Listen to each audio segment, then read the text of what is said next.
Ma mère m'a dit, la famille de ta sœur sera toujours la priorité, et tu seras toujours seconde. Mon père l'a soutenu. J'ai répondu, alors, je commencerai à me faire passer en premier. J'ai séparé mon argent, fait mes propres projets et gardé mes distances. Puis une grave crise familiale est survenue. Ils pensaient que je couvrirais les frais, mais ce qui s'est passé ensuite les a laissés stupéfaits. En grandissant, j'ai vite appris que, dans notre foyer, l'amour était soumis à des conditions. Ma sœur, Charlotte, avait 3 ans de plus que moi, et dès son arrivée, tout tournait autour de ses réussites. Quand elle était au tableau d'honneur, nos parents organisaient des dîners. Quand je ramenais un bulletin avec que des A, maman jetait un œil à mes notes et disait quelque chose comme « C'est bien que tu suives tes études ». Ce schéma s'est répété à chaque étape importante. La remise de diplôme de Charlotte au lycée a justifié une fête dans le jardin avec traiteur et 50 invités. Pour la mienne, j'ai eu droit à un gâteau du supermarché, et seulement la famille proche. Elle a reçu une voiture pour son 16e anniversaire, tandis qu'on me disait que les transports en commun forgeaient le caractère.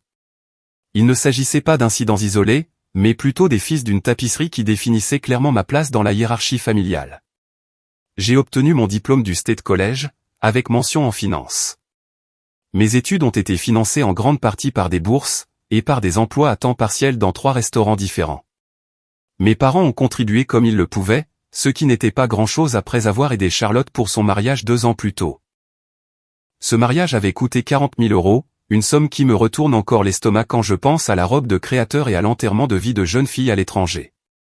Ils avaient contracté une 2e hypothèque pour rendre le jour de ses rêves parfaits. Charlotte a épousé Eric Thompson, dont la famille possédait une chaîne prospère de quincaillerie dans le Midwest. Il semblait assez correct au début, bien que j'ai remarqué qu'il vérifiait son téléphone pendant les dîners de famille et remarquait à peine quand les autres parlaient. Ils ont eu 2 enfants rapidement, Sophie, qui a maintenant 9 ans, et Dylan, qui vient d'avoir 6 ans. Mes parents traitaient ces enfants comme s'ils étaient faits d'or filé et de poussière de fée. Le point de rupture est arrivé un mardi soir de mars. J'étais passé chez mes parents pour déposer des courses que j'avais prises pour eux, une chose que je faisais chaque semaine sans qu'on me le demande. Maman était dans la cuisine, et j'entendais papa dans le salon qui regardait les informations du soir. Charlotte a appelé aujourd'hui, dit maman en rangeant les articles dans le réfrigérateur. Il prévoit un voyage à Disney World cet été. Les enfants sont tellement excités. Ça a l'air sympa, ai-je répondu en mettant des conserves dans le garde-manger.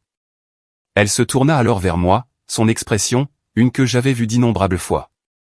Ce mélange de détermination et de malaise qui signifiait qu'elle s'apprêtait à demander quelque chose. Ils espéraient que tu pourrais participer un peu. Tu sais à quel point ces voyages peuvent être chers avec des enfants. La demande tomba entre nous comme une pierre dans une eau calme. Ils veulent que je les aide à payer leurs vacances? Ce ne sont pas juste des vacances. C'est pour créer des souvenirs avec leurs enfants. La famille, c'est important. La voix de maman avait cette pointe de reproche qu'elle avait perfectionnée au fil des ans. Tu gagnes bien ta vie avec ce travail dans la finance, et tu n'as personne avec qui dépenser ton argent.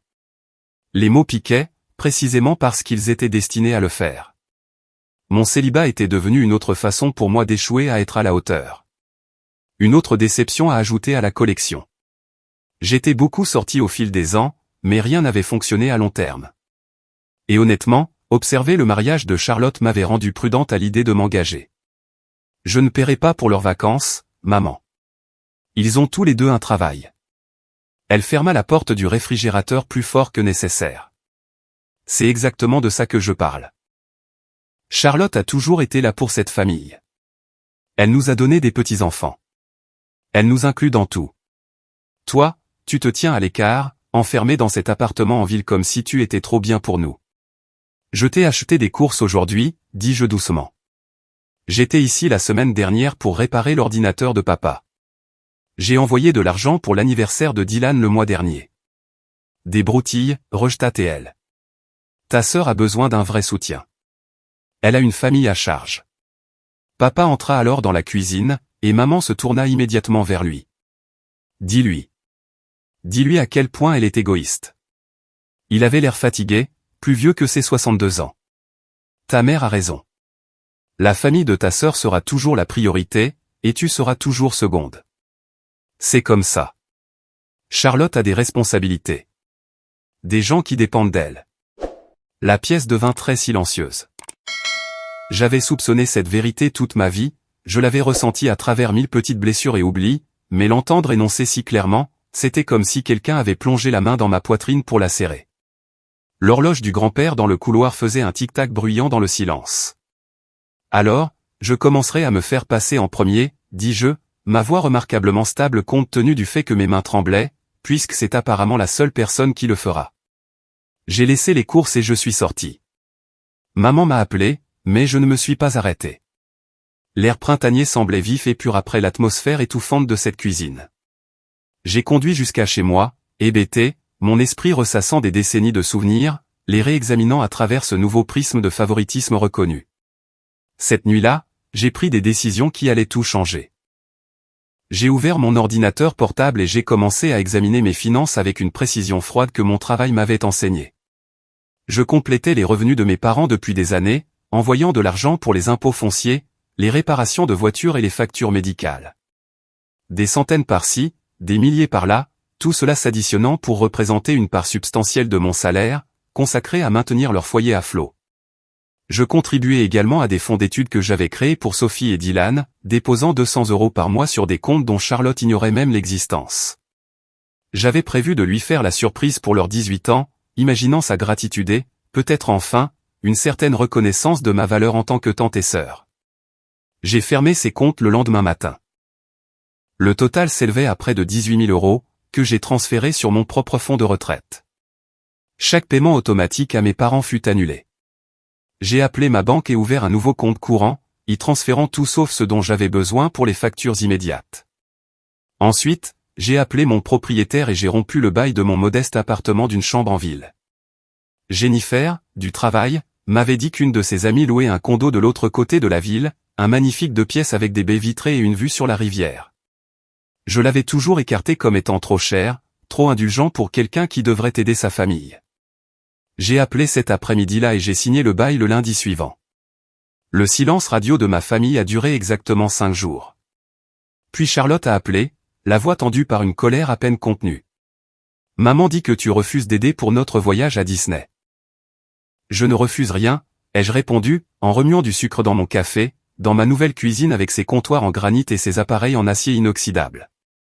Je ne propose simplement plus mon argent pour les vacances des autres. Ce ne sont pas juste des vacances. C'est pour les enfants. Ils attendent ça avec impatience depuis 1 an. Je suis sûr que toi et Eric avez mis de l'argent de côté pour ça. Elle poussa un soupir de frustration. Tu as toujours été comme ça, jalouse. Tu ne supportes pas que j'aie ce que tu veux.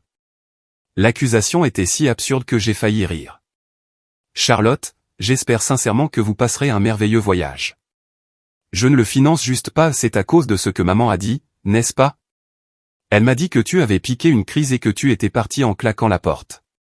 Sa voix s'adoucit, de manière calculée. Écoute, tu sais comment elle est. Elle ne le pensait pas comme ça sonnait. Elle pensait exactement ce qu'elle a dit. Papa aussi.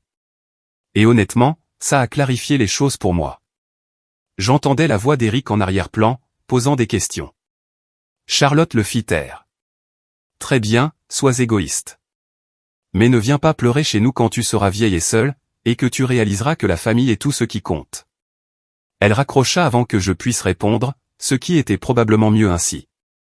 L'ancienne moi aurait pleuré, aurait douté d'elle-même, et aurait peut-être même présenté ses excuses et proposé d'aider. La nouvelle moi se versa une 2e tasse de café et retourna à ses recherches de biens d'investissement. Au cours des 2 mois suivants, je suis devenu quelqu'un que je reconnaissais à peine, et que j'appréciais profondément.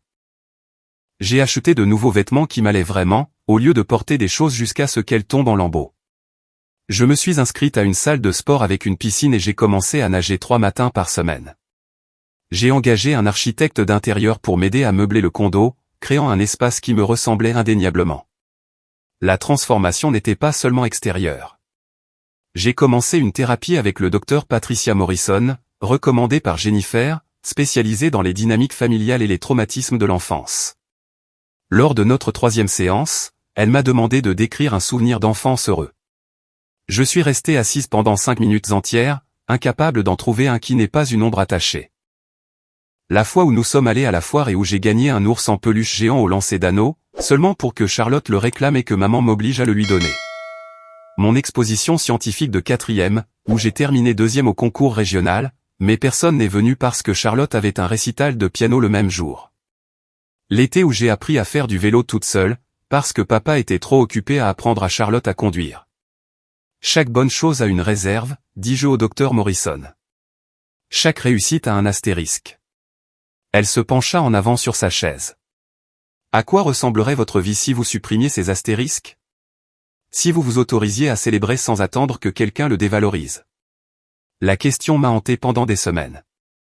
J'ai commencé petit, en m'offrant un café cher sans culpabilité.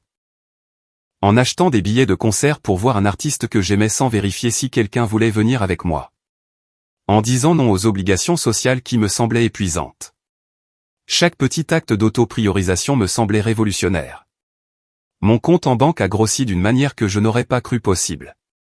Sans le drainage constant des dépenses familiales, j'économisais près de 40% de mon revenu. J'ai rencontré un conseiller financier nommé Robert Chen, le frère de Richard, qui m'a aidé à développer une stratégie d'investissement agressive. En 6 mois, mon portefeuille avait considérablement augmenté. Vous avez la discipline qui manque à la plupart de mes clients, m'a dit Robert lors d'un de nos bilans trimestriels. Vous allez prendre votre retraite très confortablement si vous maintenez cette trajectoire. Une retraite confortable n'avait jamais été sur mon radar auparavant. J'avais supposé que je travaillerais jusqu'à ce que je ne puisse plus, que j'aiderais peut-être à élever les enfants de Charlotte si elle en avait besoin, que je me fondrais dans l'arrière-plan de l'histoire de quelqu'un d'autre. Maintenant, je planifiais un avenir qui m'appartenait entièrement, un chalet dans les montagnes, peut-être, ou un long voyage en Asie du Sud-Est, ou encore la création de ma propre société de conseil. Le silence de ma famille s'est étiré sur des mois. J'ai bloqué leur numéro après que les messages vocaux soient devenus méchants, papa me laissant un message me traitant d'égoïste et d'ingrate, et Charlotte m'envoyant des textos sur la façon dont j'avais abandonné ma nièce et mon neveu qui n'avaient rien fait de mal. Elle avait raison à propos des enfants, ceux qui piquaient, mais je ne pouvais pas maintenir une relation avec eux sans me soumettre à la toxicité de leurs parents. Mes parents ont essayé d'appeler plusieurs fois, mais j'ai laissé sonner. Leurs messages ont commencé par des excuses, puis sont devenus de plus en plus irrités quand je n'ai pas répondu. Finalement, maman s'est présentée à mon bureau un jeudi après-midi, réussissant à passer la sécurité en prétendant que c'était une urgence. « Tu ne peux pas nous ignorer éternellement, dit-elle, assise en face de mon bureau comme une directrice d'école déçue. Je ne vous ignore pas. Je redistribue simplement mon énergie et mes ressources vers ma propre vie. C'est ridicule. Nous sommes ta famille. Les familles se soutiennent. J'ai dit que les familles ne classent pas leurs enfants et ne l'annoncent pas comme si c'était une politique. » Sa mâchoire se crispa. Je savais que tu nous le reprocherais. Tu es comme ta tante Paula, toujours à compter les points, toujours amère pour quelque chose. Tante Paula était la sœur avec qui ma mère était brouillée, quelqu'un mentionné seulement sur un ton de mise en garde comme un exemple de la façon dont les rancunes détruisent les relations. Je l'avais rencontrée exactement 2 fois, les 2 fois à des funérailles où la tension était à couper au couteau. Peut-être que Paula avait de bonnes raisons pour ses choix, ai-je suggéré. Maman se leva brusquement. Quand tu décideras d'arrêter d'être puéril, nous serons là. Mais ne t'attends pas à ce qu'on te supplie. Elle est partie, et j'ai remarqué que mes mains ne tremblaient pas cette fois. Jennifer a frappé à ma porte quelques minutes plus tard, ayant apparemment assisté à une partie de la confrontation. Drame familial, demanda-t-elle avec sympathie. Quelque chose comme ça. Bien joué, dit-elle, me surprenant. Je t'ai vu t'épuiser pour des gens qui ne semblaient jamais reconnaissants. Tu as meilleure mine maintenant, plus légère. Elle avait raison. Je n'avais pas réalisé le poids que je portais jusqu'à ce que je le dépose. Mes performances au travail se sont nettement améliorées. J'avais toujours été compétente, mais maintenant j'étais confiante, acceptant des projets que j'aurais refusés auparavant. Mon patron l'a remarqué, et en juillet, j'ai reçu une promotion avec une augmentation substantielle. Charlotte envoya un email froid en août, montrant des photos de leur voyage à Disney, qu'ils avaient apparemment fait sans ma contribution. La photo montrait Sophie et Dylan avec Mickey Mouse, Eric regardant son téléphone même dans le royaume magique, et Charlotte arborant un sourire forcé qui n'atteignait pas ses yeux. Le message n'avait pas de texte, juste les images, mais l'implication était claire, regarde ce que tu as manqué. Je n'ai pas répondu. À la place, j'ai réservé un voyage en Italie pour septembre, quelque chose dont j'avais rêvé depuis l'université mais que je n'avais jamais priorisé. 2 semaines en Toscane, à séjourner dans de petits vignobles et à prendre des repas qui duraient 3 heures. Je n'ai rien posté sur les réseaux sociaux, je n'ai partagé l'expérience avec personne de mon ancienne vie, et je suis revenu avec une paix que je ne savais pas me manquer. Pendant ces semaines à l'étranger, quelque chose a fondamentalement changé dans la façon dont je me voyais. J'ai rencontré une femme nommée Grace, de l'Oregon, dans un petit hôtel à Sienne. Elle avait 72 ans, voyageait seule après la mort de son mari 2 ans plus tôt, et elle avait cette façon de se mouvoir dans le monde qui suggérait un confort total dans sa propre peau. Nous avons partagé une table au dîner un soir, et elle m'a interrogé sur ma vie avec la curiosité sincère de quelqu'un qui voulait vraiment savoir. Je me suis retrouvé à tout lui raconter, le favoritisme, le point de rupture, la reconstruction délibérée de mon existence. Bien joué, dit-elle en levant son verre de vin. J'ai passé 40 ans à essayer de plaire à ma belle-mère. 40 ans de dîner de fête où rien de ce que je cuisinais n'était tout à fait bon, de commentaires désinvoltes sur mon poids, mon ménage ou mon éducation. Quand elle est morte, je me suis senti coupable de me sentir soulagé. Il m'a fallu encore une décennie pour réaliser que j'avais perdu tout ce temps à chercher l'approbation de quelqu'un déterminé à ne pas la donner. Le regrettez-vous, ai-je demandé. Chaque jour, mais pas pour les raisons que vous pourriez penser. Elle regarda les collines toscanes, dorées par la lumière du soir. Je regrette d'avoir appris à mes enfants que le sacrifice de soi équivaut à l'amour. Ma fille répète mes schémas avec sa belle famille. Mon fils a épousé une femme qui lui marche dessus. Ils ont appris en me regardant que ses propres besoins passent en dernier. Ces mots se sont installés dans ma poitrine comme des pierres, lourds et permanents. J'ai pensé à Sophie et Dylan, à ce que je leur apprenais en acceptant le mauvais traitement ou en coupant complètement le contact. Aucun des deux extrêmes ne me semblait juste, mais je ne savais pas encore à quoi ressemblait le juste milieu. En rentrant chez moi, j'ai trouvé 3 appels manqués d'un numéro que je ne reconnaissais pas. Le message vocal était de tante Paula, la sœur brouillée de ma mère, l'exemple à ne pas suivre de rancune et d'amertume. Ta mère m'a appelé, disait son message. Première fois en 12 ans. Elle voulait se plaindre que tu fixes des limites. Je lui ai dit qu'elle récoltait exactement ce qu'elle avait semé. Bref, je suis en ville la semaine prochaine pour une conférence. Un café? Rencontrer Paula, c'était comme regarder par une fenêtre vers un avenir possible. Elle avait 68 ans, le regard vif et élégant, les cheveux argentés coupés en un carré lisse, et le genre de confiance qui vient de décennies à ne pas se soucier de ce que les gens pensent. Laisse-moi deviner, dit-elle en remuant de la crème dans son café. Ta mère m'a dépeinte comme la méchante qui a abandonné la famille pour rien. Quelque chose comme ça. Paula rit, mais il n'y avait pas beaucoup d'humour dans son rire. Le rien, c'était 30 ans à être traité comme une moins que rien. Ta mère était la jolie, la charmante, celle que nos parents adoraient. J'étais sérieuse, studieuse, pas intéressée par le chemin traditionnel qu'ils voulaient pour nous. Chaque réunion de famille était un référendum sur mes choix. Finalement, j'ai arrêté d'y aller. Ta mère a appelé ça de l'abandon. J'ai appelé ça de l'autopréservation. Le regrettez-vous? Je regrette de ne pas l'avoir fait plus tôt. Je regrette les années que j'ai passées à essayer de prouver ma valeur à des gens qui avaient déjà décidé que je n'en avais aucune. Elle me regarda droit dans les yeux. Mais je ne regrette pas la vie que j'ai construite après. J'ai des amis qui sont plus proches que ma famille ne l'a jamais été. J'ai beaucoup voyagé. J'ai bâti une carrière réussie en architecture. Je définis mes propres termes pour le bonheur. Êtes-vous seul? La question m'échappa avant que je puisse la retenir. Parfois, admit-elle, surtout pendant les fêtes ou quand je vois des mères et des filles faire du shopping ensemble, cette intimité facile que je n'ai jamais eue. Mais la solitude est temporaire. L'auto-trahison est permanente.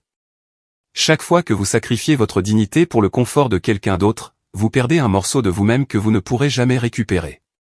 Nous avons parlé pendant 3 heures, et en nous quittant, elle m'a tendu sa carte. Appelle quand tu veux. Tu n'es pas seul là-dedans, même s'ils essaieront de te le faire croire.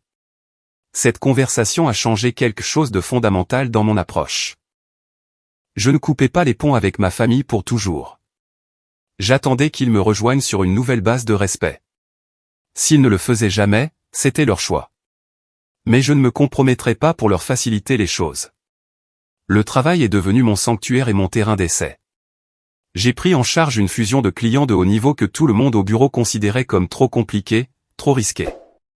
J'ai travaillé 16 heures par jour pendant 6 semaines, dormant à peine, vivant de café et de détermination. Quand nous avons conclu l'affaire, sauvant les 2 entreprises et préservant 800 emplois, mon patron m'a appelé dans son bureau. « Je te nomme associé principal, dit-il.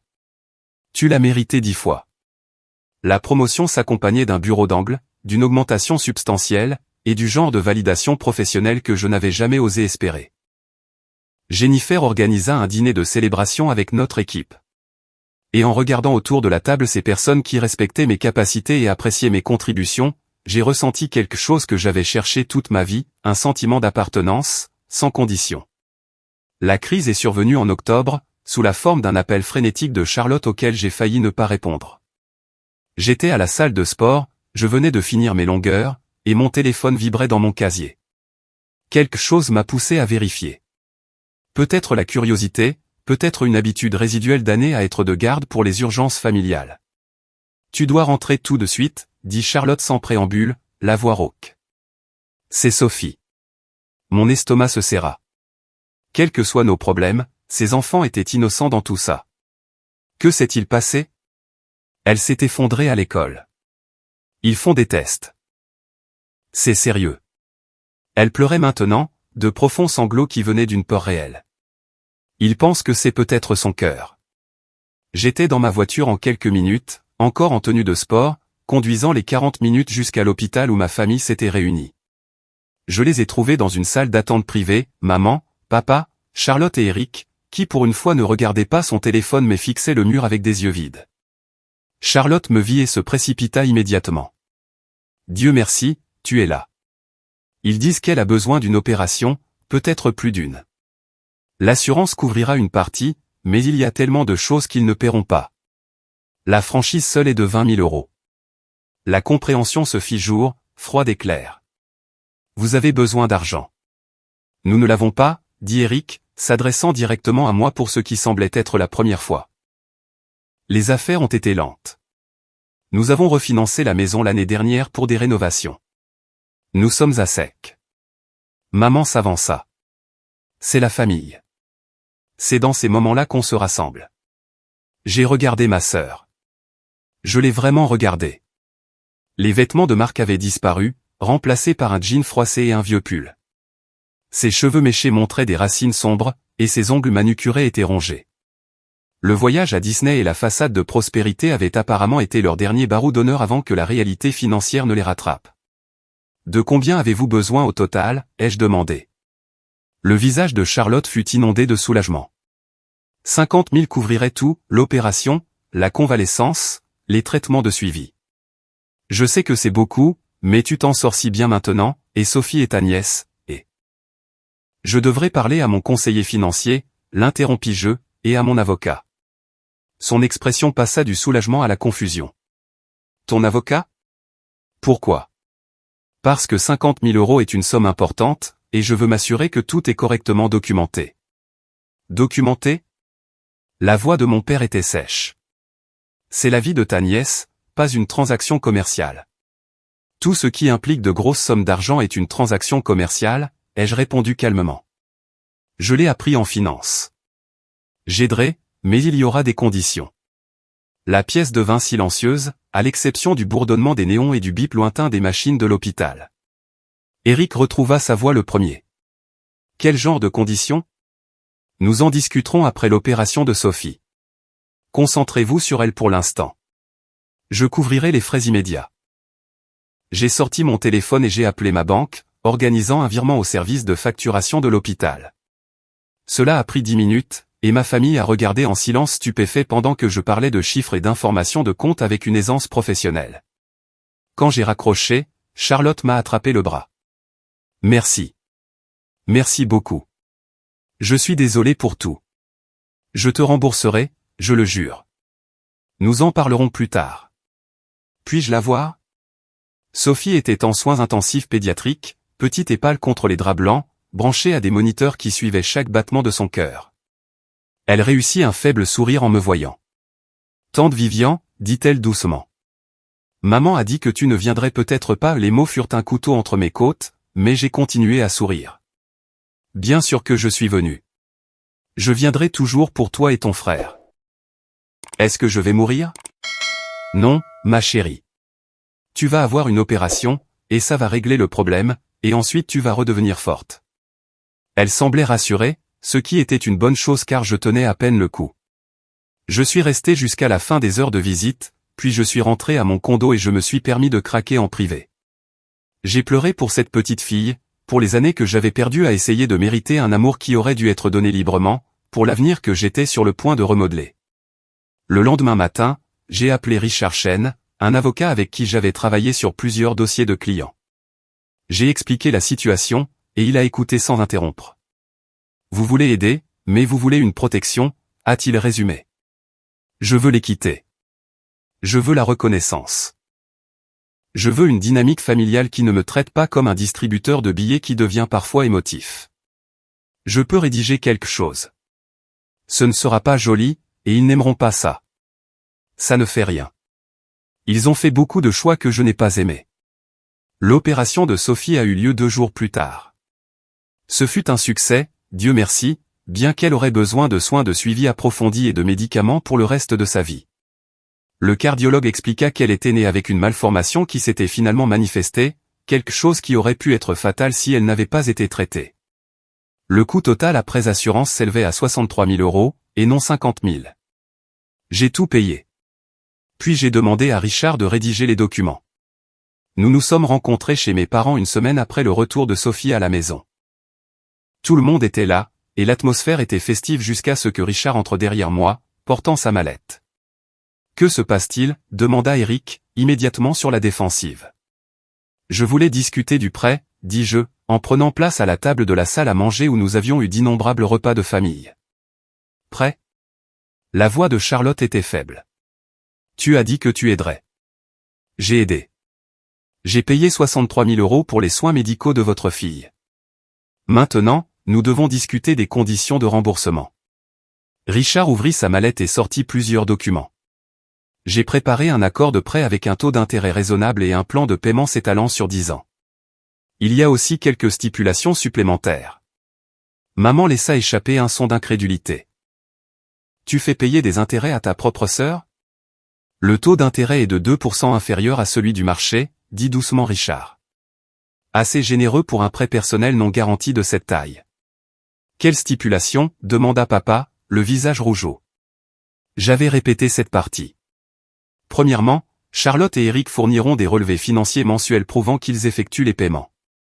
Deuxièmement, toutes les réunions de famille m'incluront avec une importance égale, plus question d'être une pensée après coup ou une obligation. Troisièmement, toute demande future d'aide financière devra être formellement proposée par écrit et soumise à mon approbation, avec une divulgation complète des circonstances. Tu es folle, dit Charlotte sèchement. C'est du chantage. Non, ce sont des limites. C'est moi qui insiste enfin sur le respect et la considération que j'aurais dû recevoir depuis le début. Eric se leva, sa chaise raclant bruyamment. Nous ne signons rien.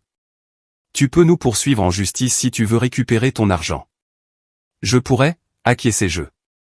Et je gagnerais, et cela vous coûterait bien plus cher en frais de justice que de simplement accepter des conditions raisonnables. Ou vous pourriez refuser, et je pourrais appeler l'hôpital tout de suite et leur dire que le paiement a été fait par erreur et doit être annulé. Charlotte devint blanche. Tu ne ferais pas ça. Sophie vient de rentrer à la maison. Et c'est moi. Le silence s'étira, rompu seulement par le tic-tac de cette horloge de grand-père qui avait été témoin de tant de moments familiaux. Maman pleurait doucement. Papa avait l'air plus vieux que jamais. Eric me regardait comme si une deuxième tête m'avait poussé. Richard se racla la gorge. Je dois mentionner qu'il y a aussi une clause sur l'annulation des prêts familiaux en cas de changement prouvé et durable dans la dynamique familiale. Votre sœur n'est pas piégée pour toujours. Il s'agit simplement d'assurer la responsabilité. Charlotte arracha les papiers de la table. Très bien. Où est-ce que je signe? Vous devriez le lire d'abord, conseilla Richard. Est-ce que ça dit que nous devons la rembourser et la traiter comme un vrai membre de la famille au lieu d'un portefeuille? En termes juridiques, oui. Alors je n'ai pas besoin de le lire. Elle attrapa un stylo et signa, la main tremblante. Eric signa ensuite, la mâchoire si serrée que je pouvais voir le muscle tressauter. Mes parents refusèrent, mais légalement, ils ne faisaient de toute façon pas partie de l'accord. Après le départ de Richard, la confrontation commença vraiment. Maman me traita d'ingrate. Papa dit que j'avais ruiné ce qui restait de notre famille. Eric déclara que j'avais montré mon vrai visage, et qu'il n'oublierait jamais cette trahison. Charlotte me fixa simplement avec un mélange de haine et de respect réticent. J'ai sauvé la vie de votre fille, dis-je doucement. J'ai tout payé sans hésiter. Tout ce que je demande en retour, c'est une décence et une équité de base. Si c'est trop demandé, alors cette famille était déjà ruinée bien avant aujourd'hui. Je suis parti alors, et le silence m'a suivi. Le premier paiement est arrivé exactement 30 jours plus tard. Charlotte avait inclus un mot, Sophie a demandé de tes nouvelles aujourd'hui. Elle veut que tu viennes à sa fête d'anniversaire le mois prochain.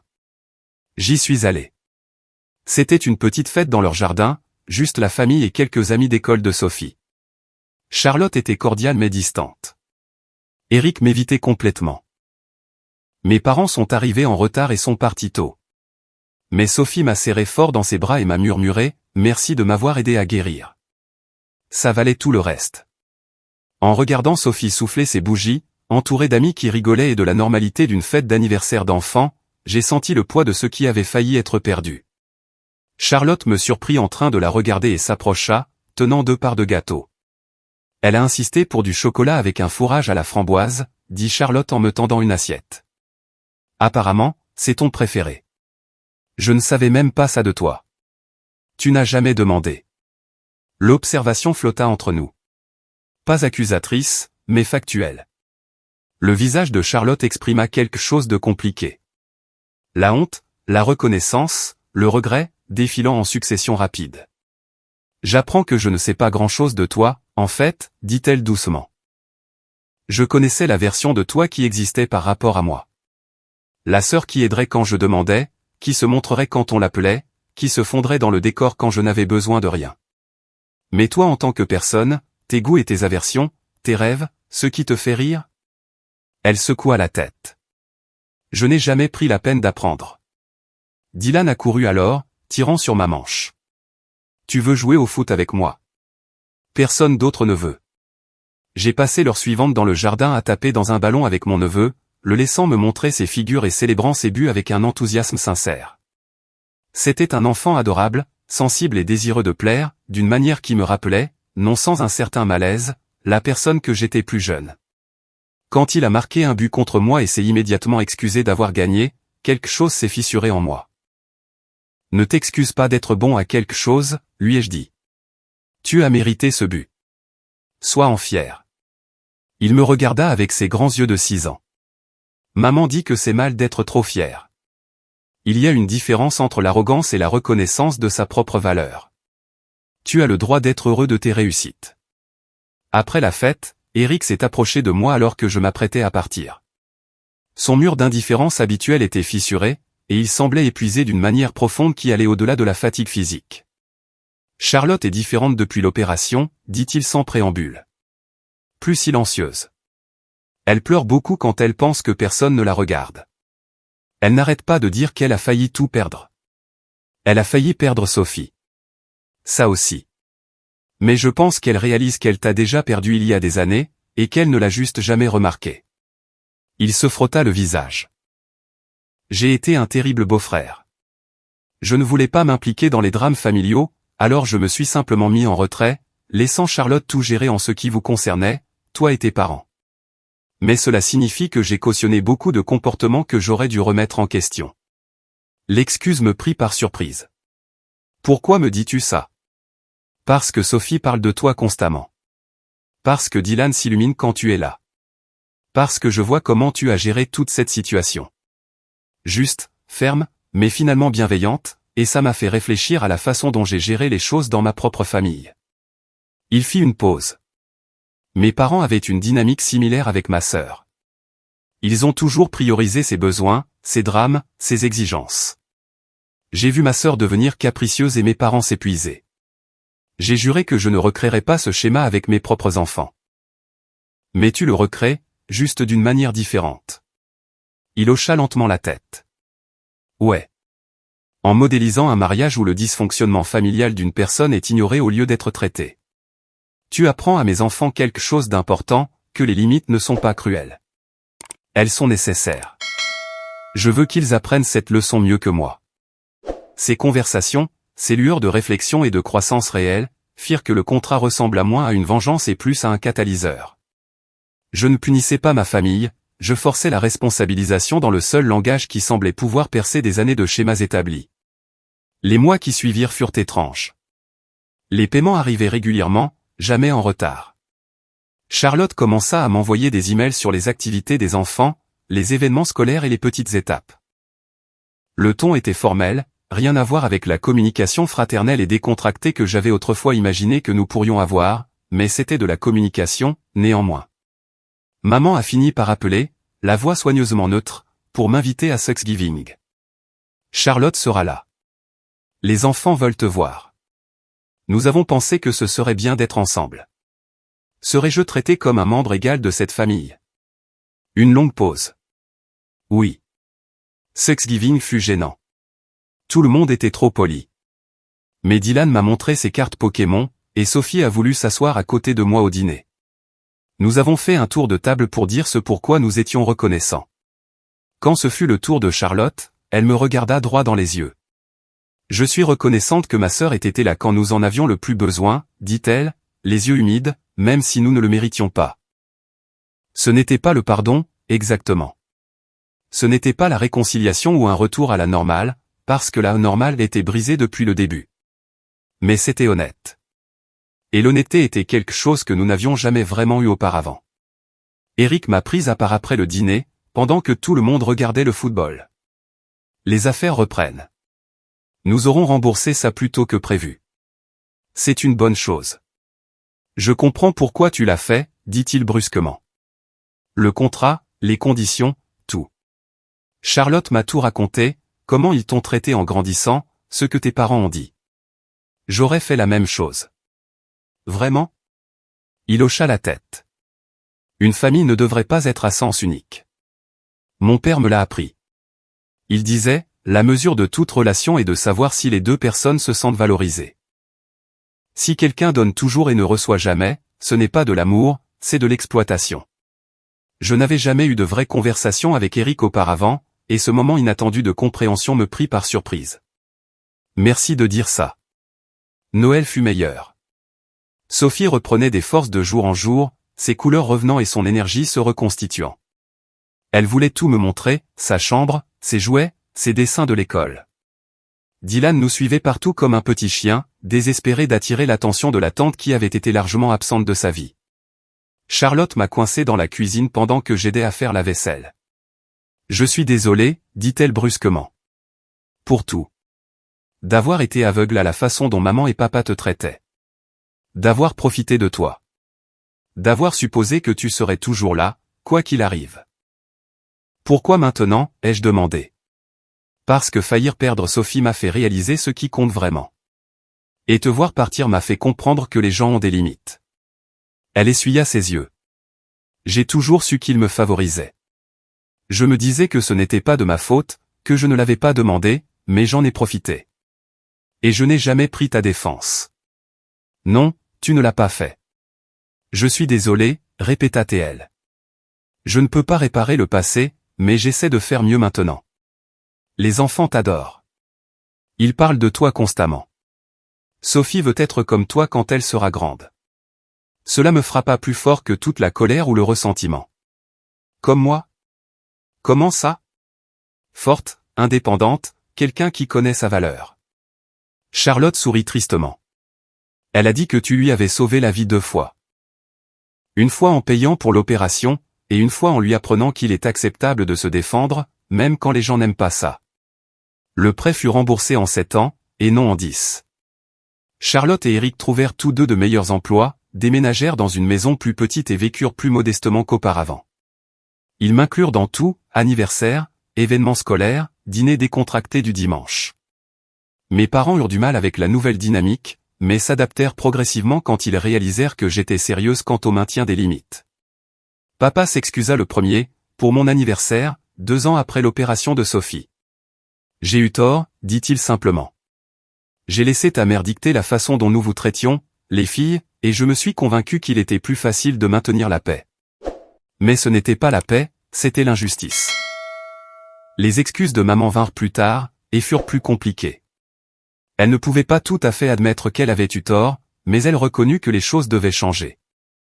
Je veux une relation avec toi, dit-elle. Une vraie. Dis-moi à quoi ça ressemble. Nous nous sommes rencontrés pour déjeuner dans un restaurant neutre, aucune de nous ne voulant avoir cette conversation dans la maison où tant de schémas s'étaient établis. Maman avait l'air plus petite que dans mon souvenir, ses cheveux plus gris que bruns maintenant, ses mains tremblant légèrement alors qu'elle dépliait sa serviette. Ton père et moi suivons une thérapie, dit-elle après que le serveur eut pris nos commandes. Le pasteur Glenn l'a suggéré après que j'ai craqué lors d'une réunion à l'église. Je ne pouvais pas m'arrêter de pleurer. Je ne pouvais pas expliquer pourquoi j'avais l'impression de tout perdre. Qu'a dit le thérapeute? Que j'ai fonctionné à partir d'un sentiment de manque. Que je voyais l'amour comme quelque chose de fini, alors je le rationnais. J'en donnais plus à l'enfant que je pensais en avoir le plus besoin. Sa voix se brisa. Charlotte semblait toujours plus fragile, en quelque sorte, plus en besoin de validation et de soutien. Toi, tu étais si indépendante, si capable. Je me disais que tu n'avais pas autant besoin de nous. J'avais besoin de parents qui me voient. Je le sais maintenant. Les yeux de maman s'emplirent de larmes. Le thérapeute m'a fait faire un exercice. Écrire des souvenirs de mes deux filles. Des moments majeurs de vos vies. Je pouvais remplir des pages sur Charlotte. Pour toi, j'ai eu du mal à me souvenir des détails. Ta remise de diplôme, tes récompenses, tes réussites, tout est flou parce que je n'étais pleinement présente pour aucun de ces moments. Les larmes coulèrent sur ses joues. Je t'ai manqué. Pas en un seul moment, mais de 1000 petites manières, sur des décennies. L'aveu aurait dû être une victoire. Au lieu de ça, il était juste triste. Pourquoi Charlotte? Qu'est-ce qui en a fait la priorité? Maman resta silencieuse un long moment, fixant son verre d'eau comme s'il pouvait contenir des réponses. Elle ressemblait à ma sœur. Tu savais ça? Quand Charlotte est née, elle était le portrait de Paula à cet âge. Et mes parents avaient tellement favorisé Paula, m'avaient fait me sentir invisible toute mon enfance. Je pense qu'une partie tordue de moi voulait donner à Charlotte l'amour inconditionnel que mes parents donnaient à Paula, pour recréer cette dynamique, mais en étant la généreuse cette fois. Alors, tu as fait de moi ton double d'enfance. Oui. Le mot était à peine un murmure. Et je ne l'ai même pas vu avant que le thérapeute ne le souligne. J'étais tellement occupé à essayer de guérir mes propres blessures que je te les ai infligées à la place. Le cycle que j'avais juré de ne jamais répéter, je l'ai répété avec une précision chirurgicale. Notre nourriture arriva, mais aucune de nous n'y toucha. Autour de nous, la foule du déjeuner continuait ses journées normales, inconsciente de la petite démolition qui se produisait à notre table. Que veux-tu de moi? Ai-je finalement demandé. Une chance, déglutit-elle. Pas de revenir en arrière. Je comprends que c'est impossible. Mais de construire quelque chose de nouveau. De te connaître en tant qu'adulte, en tant que la personne que tu es devenue, malgré tout ce que je n'ai pas réussi à te donner. Elle tendit la main sur la table, s'arrêtant juste avant de toucher la mienne. Je veux mériter le droit d'être ta mère, même si j'aurais dû l'avoir depuis le début. La demande était brute et honnête, d'une manière que ma mère n'avait jamais été auparavant. Je pouvais l'accorder ou la refuser. Le pouvoir était entièrement mien, maintenant.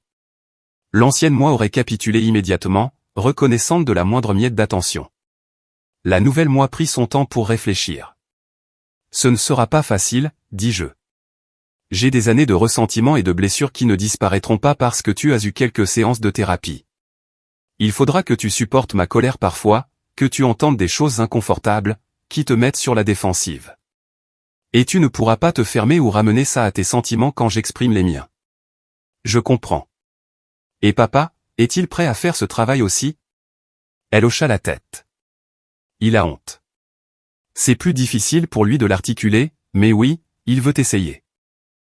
Nous avons mangé notre déjeuner lentement, parlant avec précaution de sujets neutres, son jardin, mon condo, le temps qu'il faisait. Des banalités entre deux personnes essayant de trouver leur équilibre en terrain inconnu. Quand l'addition est arrivée, nous l'avons toutes les deux saisie simultanément. Laisse-moi, dit maman. On peut partager. S'il te plaît, laisse-moi faire cette petite chose. Ses yeux étaient suppliants. Je sais que ça ne rattrape rien, mais il faut bien que je commence quelque part. Je l'ai laissé payer. Parfois, la guérison commence par des gestes trop petits pour signifier grand-chose, mais trop importants pour être ignorés. Nous avons construit quelque chose de nouveau, lentement, avec soin, comme si on construisait une maison avec des briques cassées.